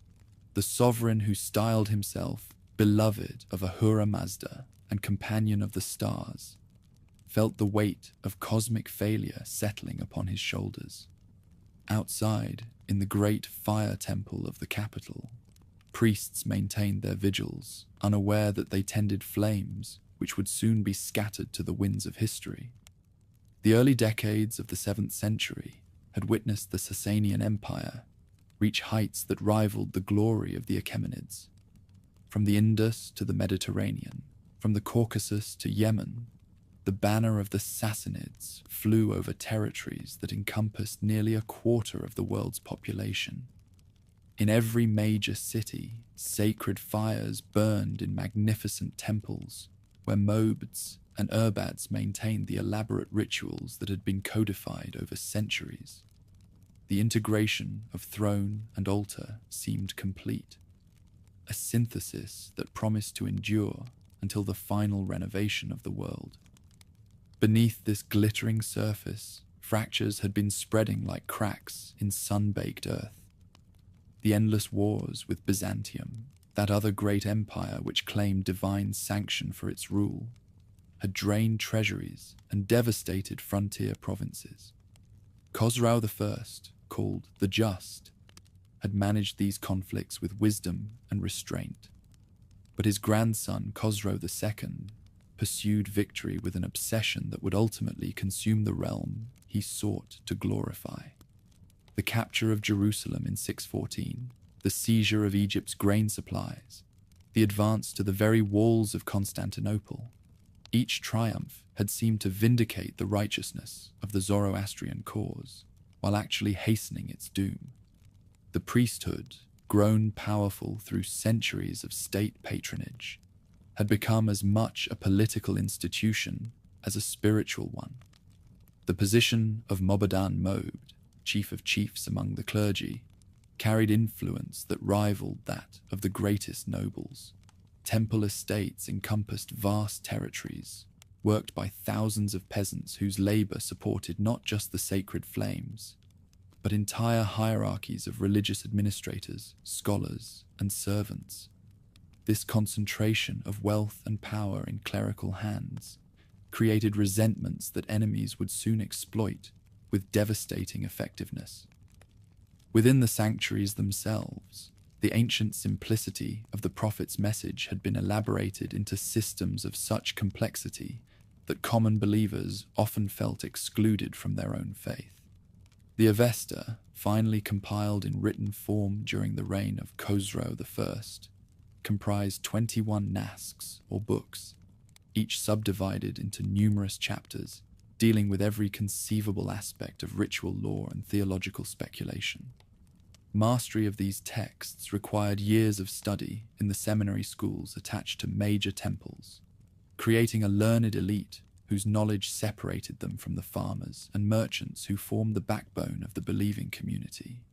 The purity laws, always important in Zoroastrian practice, had evolved into elaborate codes that governed every aspect of daily life: contact with dead matter, the onset of menstruation. Even the cutting of hair and nails required specific purification rituals that could only be properly performed with priestly guidance. While these regulations served to maintain the cosmic struggle against pollution and decay, they also created barriers that made full religious participation increasingly difficult for those engaged in the messy realities of agriculture, trade, and warfare. In 628, when Heraclius finally forced a humiliating peace upon the Sassanians, the cosmic implications seemed clear to believers and skeptics alike. How could the forces of truth suffer defeat at the hands of those who denied the sacred fire? The theological crisis deepened when Khosrow II was murdered by his own son, violating the sacred bonds of family that Zoroastrian ethics held paramount. The rapid succession of rulers that followed, 4 emperors in 4 years, suggested that divine favor had indeed been withdrawn from the dynasty that had claimed to rule by heavenly mandate. Meanwhile, in the deserts of Arabia, a new force was stirring that would prove more devastating to the established order than any Byzantine army. The merchants and nobles of Ctesiphon knew of the Arabs, of course, tribal peoples who served as useful buffer states between the empire and the wasteland, sometimes fighting as auxiliaries in the endless frontier wars. That these scattered tribes could unite under a new faith and challenge the might of both Persian and Byzantine power seemed as unlikely as the desert itself bringing forth gardens. The first warnings came from the frontier fortress of Hira in 633, where Arab forces appeared with unexpected coordination and purpose. The garrison commander, accustomed to dealing with tribal raids that sought quick plunder, found himself facing an enemy that spoke of conquest in the name of a prophet and a god who demanded submission.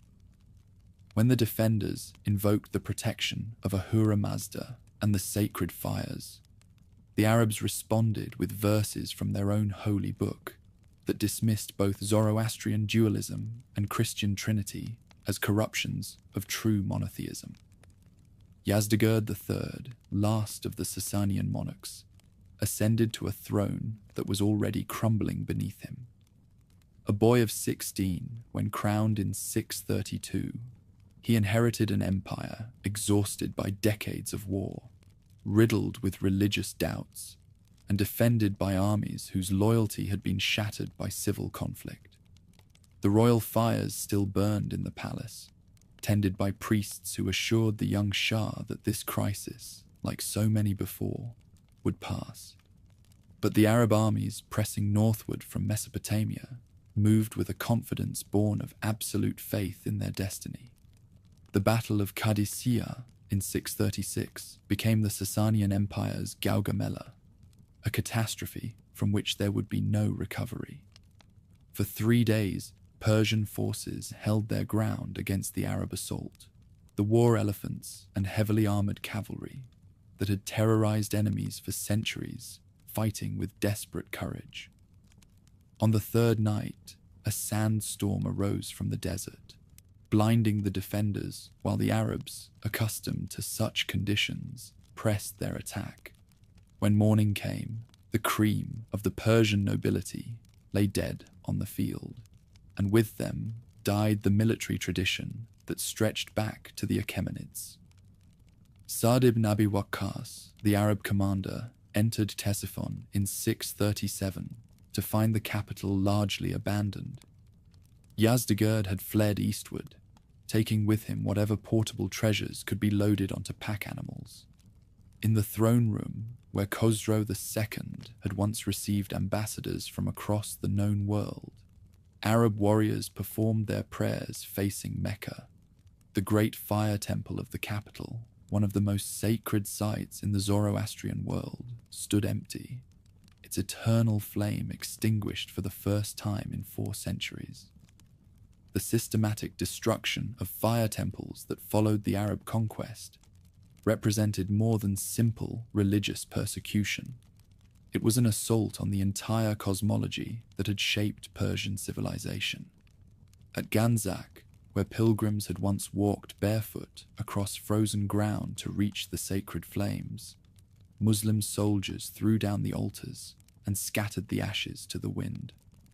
The priests who resisted were given the choice that would echo through the centuries: conversion, death, or the acceptance of dhimmi status with its attendant humiliations and restrictions.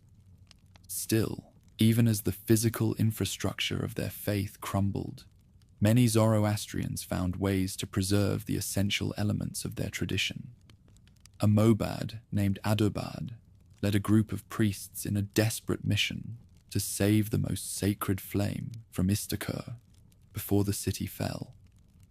Working through the night, they transferred the holy fire to specially prepared vessels, dividing it among several groups to increase the chances that at least one would reach safety. Their journey through the Zagros mountains, pursued by Arab cavalry and beset by bandits taking advantage of the chaos, became legendary among the faithful. The Battle of Nehavand in 642 marked the decisive end of organized Persian resistance. The assembled forces of the eastern provinces, led by commanders who remembered the empire's glory days, made their final stand on ground chosen for its defensive advantages. But tactical superiority meant nothing against an enemy convinced of divine support. As the Persian line broke and fled, observers reported seeing eagles circling overhead. Which side's victory they heralded depended on the faith of the interpreter. In the confusion of collapse, different communities made different choices for survival. The nobility, whose entire identity was bound up with the imperial system, often chose exile over submission.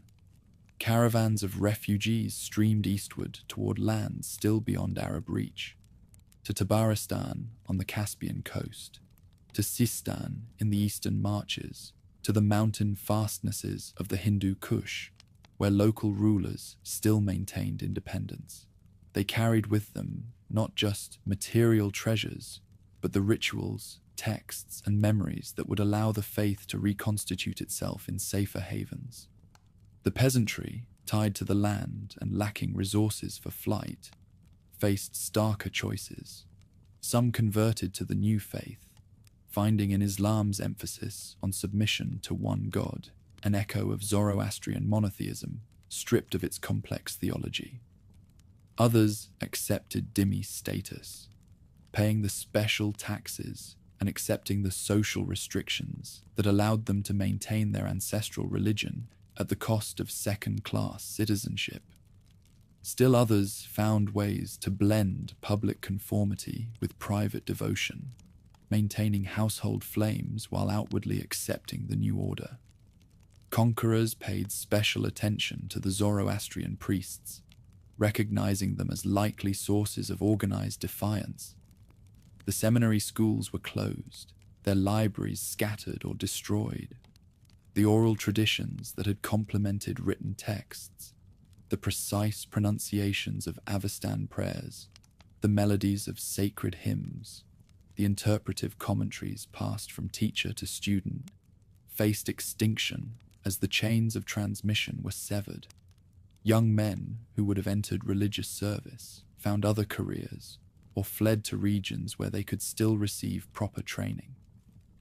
One of the most poignant stories from this period concerns the fate of the Great Library at Istakir. As Arab forces approached the city, the chief librarian, an elderly Herbad named Mihr Nasser, faced an impossible choice. The collection included not just religious texts, but astronomical tables, medical treatises, historical chronicles, and philosophical works representing centuries of Persian intellectual achievement. Knowing he could save only a fraction, he selected what he deemed essential: the complete Avesta, the most important theological commentaries, and the ritual manuals necessary for maintaining proper worship. The rest, irreplaceable works of science and literature, he ordered burned rather than see them desecrated by the invaders. Changes to once holy places showed the depth and reach of the religious transformation. At Naqshi Rustam, where Achaemenid kings had carved their tombs into living rock, and Sassanian monarchs had added their own monuments to royal glory, Muslim authorities established a garrison that used the ancient reliefs for target practice. The great fire altar that had stood before the tombs was demolished, its stones incorporated into a mosque that proclaimed the supremacy of the new dispensation. Pilgrims who had once come to honor their ancestral faith now found their sacred geography rewritten in an alien religious language. The decline of Zoroastrian influence was hastened by economic pressures. Temple estates were taken, either redistributed to Muslim newcomers or folded into the treasury. Without these material foundations, maintaining the priesthood became increasingly difficult. Families that had produced mobs for generations found themselves reduced to poverty, forced to choose between abandoning their hereditary calling or watching their children starve. The intricate networks of patronage and support that had sustained religious life for centuries dissolved within a single generation. The response of the faithful to these catastrophes varied according to temperament and circumstance. Some saw the Arab conquest as a test permitted by Ahura Mazda, comparable to the trials suffered under Alexander or during the Hellenistic period. They counseled patience and preservation, maintaining that the cosmic drama was far from over and that righteousness would ultimately triumph.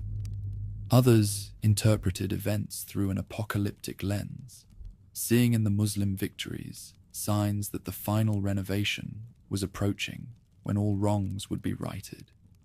In the eastern provinces, where Arab control remained tenuous for decades, forms of resistance emerged that blended religious revival with political rebellion.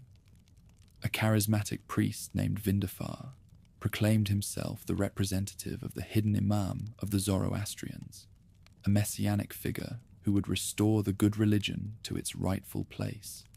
His movement attracted thousands of followers before being crushed by Muslim forces, but similar uprisings would continue to erupt periodically, each claiming divine sanction for the struggle against Islamic rule. The compilation of the Denkard, one of the most important surviving Zoroastrian texts, began during this period as an attempt to preserve essential knowledge before it was lost forever. Written in Middle Persian rather than the sacred Avestan language, it represented a democratization of religious knowledge born of necessity. If the elaborate priestly hierarchies could no longer be maintained, then ordinary believers needed access to the theological and practical information necessary for maintaining their faith. The text's encyclopedic scope, covering everything from cosmology to dietary laws, reflected the urgent need to codify oral traditions before their transmitters perished. Throughout the upheaval, women quietly upheld Zoroastrian customs, playing essential yet largely overlooked roles. With many men dead in battle or fled into exile, mothers and grandmothers became the primary transmitters of prayers, rituals, and religious stories to the next generation. The sacred flames that had once burned in public temples found refuge in kitchen hearths, tended by women who understood that maintaining this connection to the divine light was essential for their community's spiritual survival. Their quiet resistance ensured continuity even when public expression of the faith became dangerous or impossible. By 651, when Yazdegerd III was murdered by a miller in Merv, an ignominious end for the heir of Cyrus and Ardashir, the Sassanian Empire had ceased to exist as a political entity, but the faith that had shaped and been shaped by Persian royalty for over 1,000 years proved more resilient than the dynasty it had served. In hidden valleys and remote villages, in the homes of stubborn believers and the hearts of secret practitioners, the sacred flames continued to burn. The priests who had fled with their portable altars established new communities in Gujarat and other tolerant regions, planting seeds that would grow into the Parsi community of later centuries. The last great public ceremony of Sassanian Zoroastrianism occurred at Takhti Soliman in 650, just months before the site fell to Arab forces. The Mobadan Mobed himself presided over the ritual, knowing it would likely be the final time such elaborate ceremonies could be performed. As the sacred flames leapt high into the night sky, reflected in the volcanic lake that had made the site holy since time immemorial, the assembled priests chanted the ancient hymns with particular fervor. When dawn came, they carefully divided the fire among specially prepared vessels, each group of carriers departing in a different direction to maximize the chances of preservation. Looking back across the catastrophic decades of the 7th century, the transformation appears total and irreversible. The empire that had claimed divine mandate lay in ruins. The temples that had housed sacred flames for centuries stood empty or converted to alien purposes. The priesthood that had maintained elaborate rituals was scattered and impoverished. Yet the essential elements of the prophet's message, the choice between truth and falsehood, the sanctity of the elements, the promise of ultimate renovation, survived in forms adapted to radically changed circumstances. The age of empire had ended, but the age of endurance was just beginning. Empires fall, cities burn, but the sacred flame flickers on, buried in mountains, guarded in silence. In the grand sweep of cosmic time that Zoroastrian theology embraced, the Arab conquest was but another trial in the eternal struggle between light and darkness. The faithful who lived through these terrible years could not know that their quiet acts of preservation would ensure their tradition's survival into the 3rd millennium. They knew only that the fire must not die, that each flame tended in secret defiance of the new order was a victory for truth against the lie. In this knowledge, they found the strength to endure what seemed like the end of the world, transforming catastrophe into the foundation for an entirely new chapter in their ancient faith's remarkable history. Without armies, without kings, the fire temples became something more, sanctuaries of memory, of waiting, of hope. Dawn had not yet broken over the Elburz mountains when Rostam began his descent into the valley. The bundle on his back contained embers wrapped in layers of ash and cloth, holy fire from the altar at Rey, rescued before the authorities could discover its existence. For 3 days, he had traveled by night, avoiding the main roads where guards might question a lone traveler. Now, as the first light touched the peaks above him, He could see smoke rising from the hidden settlement below. They were waiting for him, these stubborn believers who refused to let their tradition die. By the start of the 8th century, Zoroastrianism was in full retreat. Its major urban sanctuaries had been leveled or reshaped into Muslim houses of worship. The priestly schools that had trained generations of modes were closed, their teachers dead or scattered. Yet in the margins of the Islamic Empire, in mountain valleys, desert oases, and coastal villages, groups of the faithful adapted to their new reality with remarkable ingenuity. What could not be preserved in marble and gold would be maintained in memory and ritual, in the flickering light of household hearths and the whispered prayers of midnight vigils. Like so many others, the village that welcomed Rostam offered a familiar kind of refuge. Built in a valley accessible only through narrow passes that could be watched and defended, it housed perhaps 300 souls who maintained the old ways under the leadership of a hermit named Bahram. The priest was young for his position. The older generation had mostly perished in the conquests, but he had memorized vast portions of the Avesta during his interrupted training at Istakhr. Each morning and evening, he led the villagers in prayers that had to be conducted quietly, lest the sound carry to less sympathetic settlements nearby. The ash repository, or kark, took on new significance in these concealed settlements. In the grand temples of the Sassanian era, the consecrated ash had been stored in elaborate chambers, testimony to centuries of continuous burning. Now, each handful of ash became precious evidence of continuity with the past. Families passed down small containers of ash, from parent to child, physical links to the great blazes that had once burned publicly. When a group's flame was extinguished by persecution or accident, these preserved ashes could be used to consecrate a new fire, ensuring that the chain of sanctity remained unbroken. In the eastern provinces of Khorasan and Transoxiana, where Arab control remained contested, different strategies for survival emerged. The local Iranian nobility, the Dihkans, maintained significant autonomy in exchange for tribute and nominal conversion. Many of these landlords practiced a form of dual identity, presenting themselves as Muslims to the authorities while secretly maintaining Zoroastrian practices. Their manor houses contained concealed chambers where holy lights burned, tended by priests who officially served as agricultural advisors or household servants. One such Dihkan, Vindadfar of Balkh, left records that illuminate this precarious existence. By day, he attended Friday prayers at the mosque, contributed to Islamic charities, and sent his sons to study the Quran. By night, he descended to a basement sanctuary where the flame of his ancestors burned in a silver urn. His detailed journal, discovered centuries later, records the mental gymnastics required to maintain this double life. I tell myself that Allah and Ahura Mazda are but names for the same divine truth, that the Prophet Muhammad was sent to the Arabs as Zoroaster was sent to us.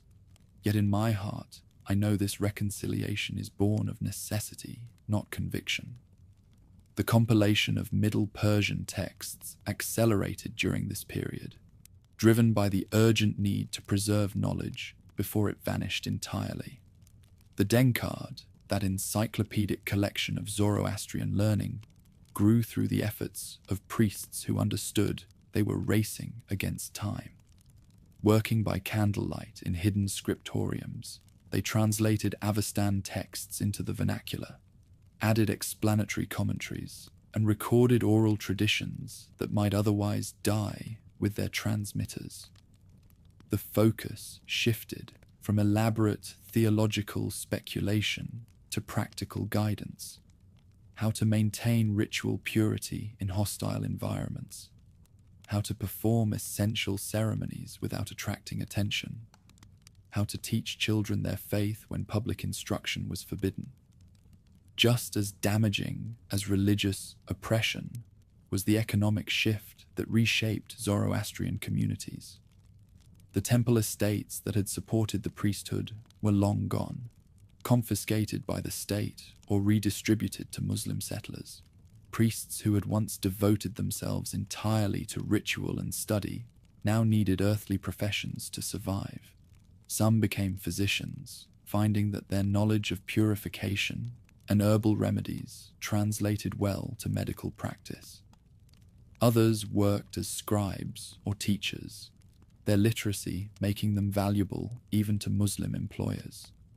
The Herbad Bahram supported himself as a sheep farmer, timing his pastoral duties to allow for dawn and dusk prayers. During these long years of marginalization, women became vital keepers of tradition. With public worship effectively closed to them even before the conquest, they had always maintained domestic rituals that now became the primary form of devotion for many families.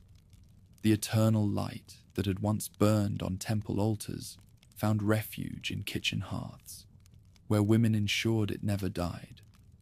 Prayers that had echoed through vast ceremonial halls were now whispered over cooking fires and oil lamps. Mothers taught daughters the proper way to feed the blaze, the words to speak while tending it, the significance of keeping this divine radiance alive in a darkening world. To maintain group identity, marriage customs shifted, carefully aligning themselves with the demands of Islamic legal frameworks.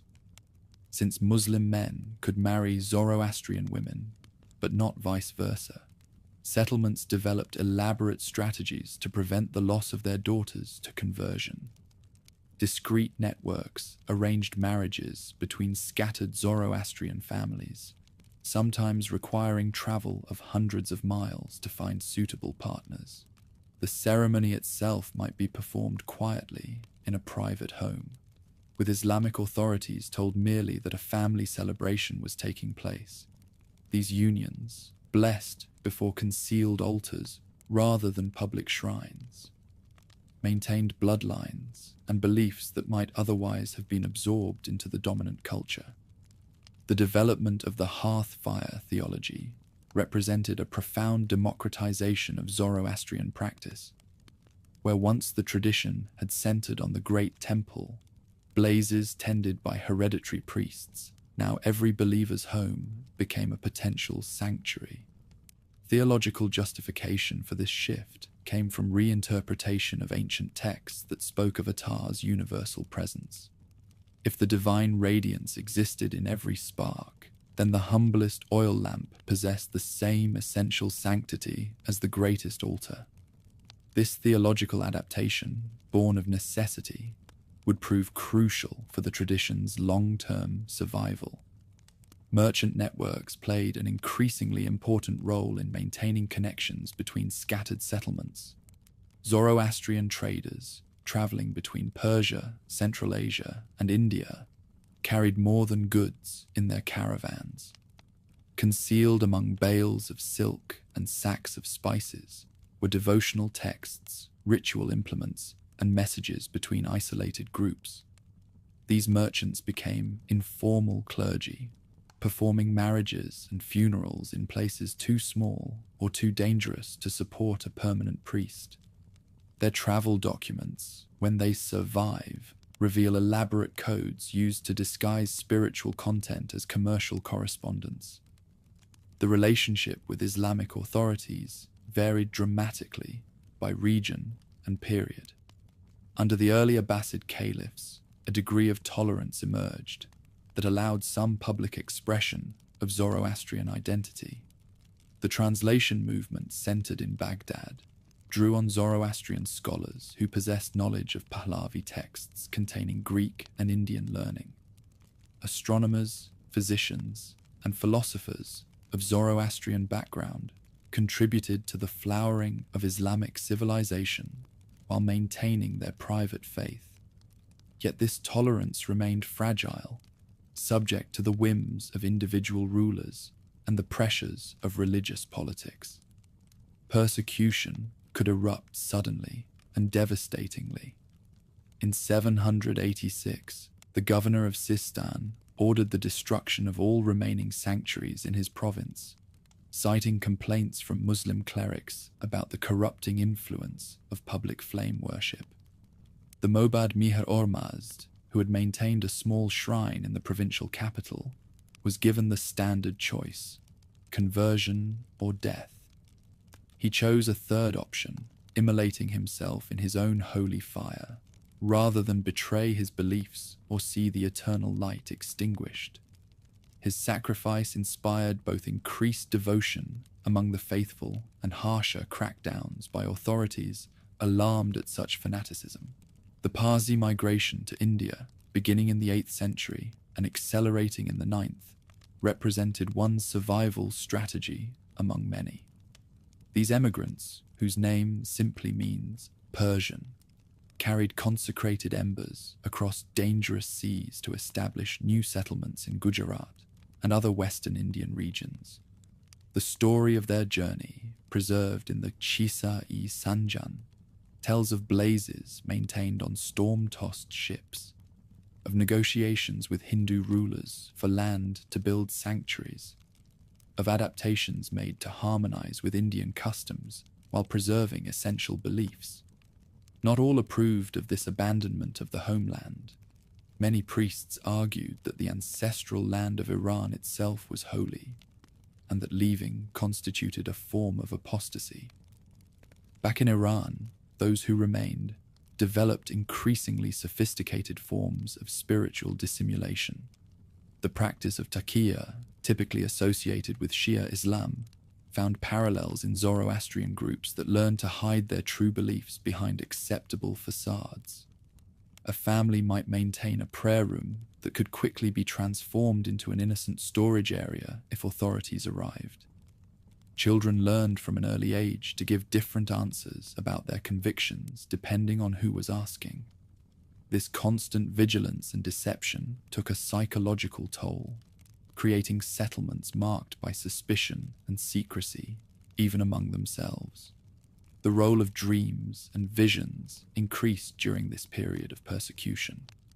With normal channels of clerical authority disrupted, the faithful sought divine guidance through nocturnal revelations. The texts record numerous instances of Srausha or other Yazatas appearing to worshippers with instructions for preserving holy flames, or warnings of impending persecution. Whether understood as genuine divine intervention or as psychological responses to stress, these visions provided comfort and direction to groups bereft of traditional leadership. A widow named Golnar in Yazd reported that Anahita herself had shown her where to dig a well that would provide pure water for ritual ablutions when the public sources were forbidden to Zoroastrians. Devotional writings were no longer the domain of professional scribes. They began to emerge from within family households.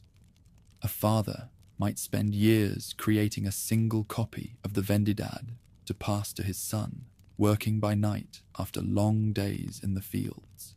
The quality of these manuscripts varied wildly, some barely legible, others illuminated with touching if amateurish decorations. Errors crept in as copyists struggled with archaic languages they imperfectly understood. Yet each manuscript represented an act of devotion, a determination that the holy words would not vanish from the earth. These family texts, concealed in wall cavities or buried in jars, would surface centuries later as testimony to this era's quiet heroism. As Zoroastrian festivals evolved, they carried traces of what was lost and what was reshaped. Nowruz, the spring equinox celebration, proved resilient because it had been adopted into Persian culture broadly enough that even Islamic authorities could not suppress it entirely. Families gathered for meals that appeared purely social but included subtle spiritual elements. The Haft-Sin table with its 7 symbolic items, the jumping over blazes that echoed ancient purification rituals, Other festivals, more explicitly devotional, went underground. The Gahambar feasts, marking the 6 creations, were celebrated in private homes with trusted friends, the participants knowing that discovery could mean imprisonment or worse. In the realm of personal practice, the kushti, the consecrated cord worn by all initiated Zoroastrians, became a concealed badge of identity. Worn under clothing where it could not be seen, the cord reminded worshippers of their commitment to good thoughts, words, and deeds, even when public expression was impossible. The ritual of untying and retying the kushti during prayers took on new poignancy when performed in private. Some practitioners, forced by circumstances to appear in public without their kushti, would tie a simple thread around their waist as a substitute, maintaining the physical reminder of their spiritual obligations. The development of protective amulets and talismans reflected the people's sense of vulnerability. Small metal plates inscribed with Avestan prayers, miniature containers holding consecrated ash, carved stones with protective symbols. These objects proliferated among worshippers who felt surrounded by both physical and spiritual dangers. While Orthodox theology had always been suspicious of such material aids to devotion, the circumstances of persecution made their comfort irresistible. A child sent to work in a Muslim household might carry a tiny cylinder of ash sewn into their clothing, a tangible connection to their family's tradition. By the early 9th century, a degree of stability had emerged in the patterns of Zoroastrian survival. Groups had learned which Islamic authorities could be bribed, which regions offered relative safety, which professions allowed for discreet practice of their tradition. The urgent scramble for preservation of the 7th and 8th centuries gave way to more systematic efforts at long-term continuity. Private schools trained young men in abbreviated versions of the priestly curriculum. Networks of communication, often following trade routes, kept scattered populations informed of each other's existence and needs. When the Samanid dynasty rose in Transoxiana and Khorasan in 819, it opened the door to renewed Persian cultural expression, quietly including traces of Zoroastrian influence. While officially Muslim, the Samanids promoted Persian language and culture in ways that benefited all Iranians. Zoroastrian scribes and scholars found employment at the court, where their knowledge of pre-Islamic history and literature was valued. This cultural revival, while not extending to religious freedom, at least provided space for the preservation of texts and traditions that might otherwise have vanished. The story of the shrine at Baku illustrates the complex accommodations of this era. Built around natural gas vents that created eternal flames, the site had been revered since ancient times. Under Islamic rule, it officially ceased to be a Zoroastrian sanctuary, yet pilgrims continued to arrive, ostensibly to witness a natural wonder, but actually to perform discrete acts of worship. The Muslim authorities, recognizing the site's economic value as a tourist attraction, turned a blind eye to these devotions as long as they remained subtle. This pragmatic tolerance, replicated at various sites throughout the Persian world, allowed for continued, if constrained, spiritual practice. Preserving core elements of Zoroastrian cosmology, the Bundahishan, compiled in the 9th century, stood as a major intellectual milestone. Written in Middle Persian and drawing on ancient sources, this text provided the faithful with a comprehensive account of creation, the nature of the cosmos, and the eventual renovation of the world.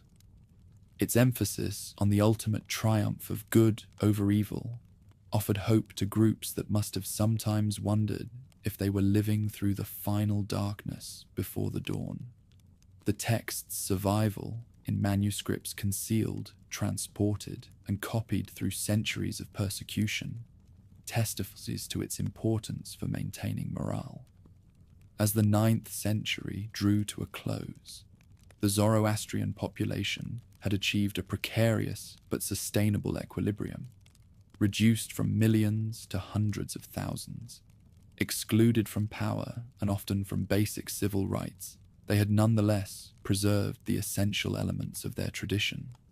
The eternal lights still burned, if now in humble hearths, rather than grand shrines.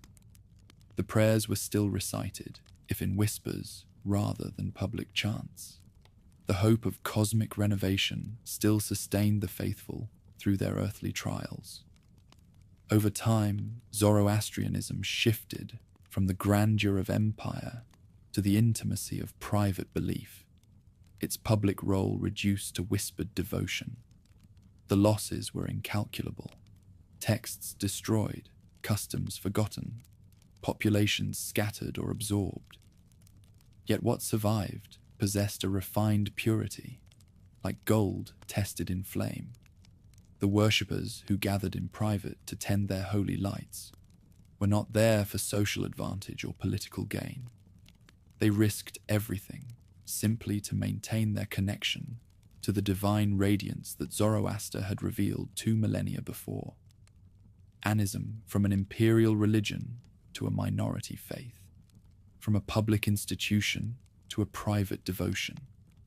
The losses were incalculable, texts destroyed, traditions forgotten, communities scattered or absorbed. Yet what survived possessed a refined purity, like gold tested in fire. The believers who gathered in secret to tend their sacred flames were not there for social advantage or political gain. They risked everything simply to maintain their connection to the divine light that Zoroaster had revealed 2 millennia before. Looking back from the vantage point of 900 AD, the transformation appears complete. The age of Zoroastrian empires had ended forever. The great sanctuaries were ruins or memories. The elaborate hierarchies and ceremonies of the Sassanian period existed only in texts that few could still read.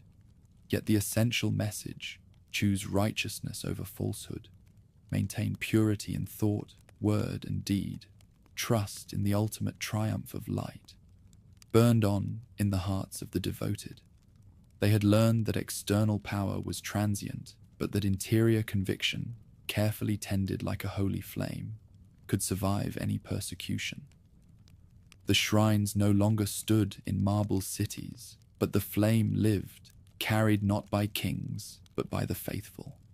In this great winnowing, Zoroastrianism discovered its capacity for survival through adaptation, its ability to maintain essential truths while transforming external forms.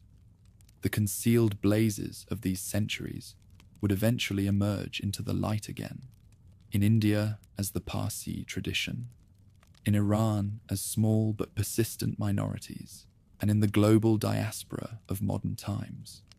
But that emergence was built on the foundation laid by generations who refused to let the eternal light die, who passed the torch from parent to child through centuries of darkness, who proved that conviction could endure even when everything else was lost.